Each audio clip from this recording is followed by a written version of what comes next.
Hello everyone, my name is the Mad Scorpion, and I wanted to just quickly make a video during this holiday season addressing the current record low player counts in Destiny and address my opinions to it. I'm sure as you've seen, Aztecross has made his video, I'm sure other people are making their videos. I just wanted to put my 2 cents into the field in regarding to the Destiny 2 low player count issue. And at present, I am not surprised, but also I feel like I am annoyed at the reasons that people are saying it is. Because yes, Revenant and Destiny has been buggy as of late. There's no denying that. Revenant is not up to caliber with the final shape, which I'll go into a little bit more detail about why that's ridiculous and obvious in the future. But I feel like I should just address that we are in the mid-act. We are between Act 2 and Act 3. Act 3 is maybe 2 or 3 weeks away from launching officially at the time of recording. Yes, there's nothing to do in Destiny. The Tomb of Elders, its newness has kind of worn off. It's not exactly what we had hoped for. The Dawning is boring as ever because it's never been that good. You just do the activities as usual and occasionally bake cookies in between. But it's the holiday season. People are traveling. People are cleaning the house, buying gifts, wrapping gifts. They're doing things that would be anything but playing video games right now if they had big families or otherwise responsibilities. The in-between act is a perfect time for people to not play Destiny. With the act system before, it was 3 weeks on, 3 weeks off playing other things. Now it's 1 week on, 5 weeks off. So it shouldn't be surprising that other people are playing other games. Not to mention with other releases like Marvel Rivals, Delta Force, and I forget which other one they cite in the thing, but oh yeah, Path of Exile, there is some other good games that are coming out that people can be trying. It does not surprise me to think that people would go out and play new genres every now and again. Destiny at its core is an RPG looter-shooter. That can get stale after a time constantly killing things, grinding for loot. With Marvel Rivals, it's a hero shooter, a little bit more competitive. There isn't exactly anything you're grinding to earn, you're only getting better at the game. Delta Force is a shooter. Yeah, you can grind that out, but it's a more traditional style shooter where you just kind of go at it and shoot each other until you earn the guns that you like.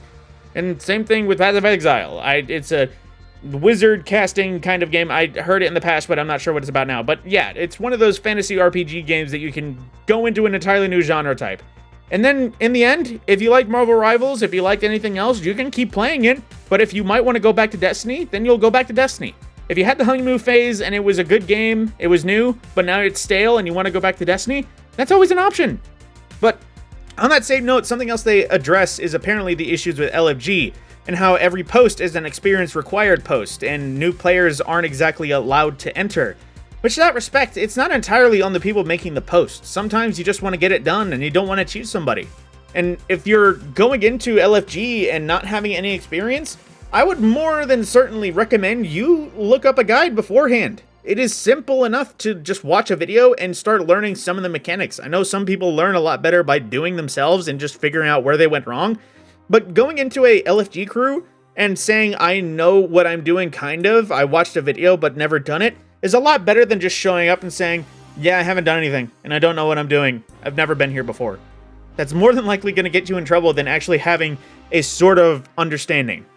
Plus, at the same time, we don't need to be drifters in the LFG, just generally. If you're jumping between LFG to LFG, never actually making a connection with people, it shouldn't be surprising eventually that it's hard to find people. I know I tried to go into GMs that were, let me just say, not so easy, and there was very few people that were actually going for them. It's a lot better to actually make connections every now and again. Making LFGs to find people you're willing to make connections with and learn how to play the game with other people and consistently play with them is honestly something that's really good. I've been playing with friends that I met in LFG for multiple years now. And from that respect, every now and again when I want to put together a raid, I just say, hey, do you guys want to raid? As opposed to going to the LFG and hoping there's room in a raid somewhere. Making connections is worthwhile when it comes to Destiny and doing content that requires other people. So, honestly, yeah, there's a few points in here that seem ridiculous to address. I get, again, it's buggy, and Revenant is not up to snuff compared to Final Shape, but to that own extent, that is comparing apples to oranges. Revenant is a between episode that is tying up a loose end left from the original storyline. No wonder it doesn't feel anywhere near the Final Shape, because in comparison, Revenant is Thor the Dark World, or Thor 2 from the MCU, while the Final Shape would have been Endgame. There is no good way to compare those two films because they are completely different ideas. Same with Revenant and Final Shape. The Final Shape is the climax of a 10-year saga. Revenant is just a story. that is a summation of that saga somewhere in the middle. Plus, in terms of season versus yearly expansion, there is no good way to compare them because one is obviously going to be far more loaded in content than the other. So to that respect as well, that doesn't make sense why people are complaining that Revenant isn't nearly as good as Final Shape, because it was never going to be as good as the Final Shape. But one of the last things I touched on is Crucible Labs and how it's annoying that they haven't been able to get a fire team together or search queues are taking forever. Which, are you really that surprised? It's an experimental mode. It's not one of the mainline mode that people would typically gravitate towards. They're going to play Crucible, they're going to play Control, maybe Rumble, something that's simple rules or otherwise not that different from Destiny itself. Not to mention, hardware supremacy is more guns, less abilities, or no abilities. I've been seeing a lot recently how much people crutch on abilities. I've been seeing the random short of a guy that just punches one dude and gets Diamond Lances and spams Diamond Lances at any possible turn. If it was in hardware supremacy, I imagine he wouldn't be getting Diamond Lances. And he would probably die. But regardless, there's a lot of things about that. It's an experimental mode. It's where they test things. The mode itself might be crap for all we know. But we won't know that, mostly because people probably won't even try it. Once upon a time, Team Scorched was in a lab mode, and now it's a mainline mode. People enjoy that. People might not enjoy hardware supremacy, because supremacy, I don't think, is a very enjoyed game mode for sure. It's old, and it's kind of just It might, and then again, I don't play Crucible. I don't know how much people do or don't enjoy it. But in that own respect, hardware where it's only weapons, no radar, I'm not sure. But the last good mode I think that hit was Momentum Control. And there are still abilities, and people still spammed abilities. But regardless, I don't know enough about Crucible nowadays to really point that out. It's just, Crucible Labs is experimental. No wonder there wouldn't be people playing it, because people might not like the experiment that's going on.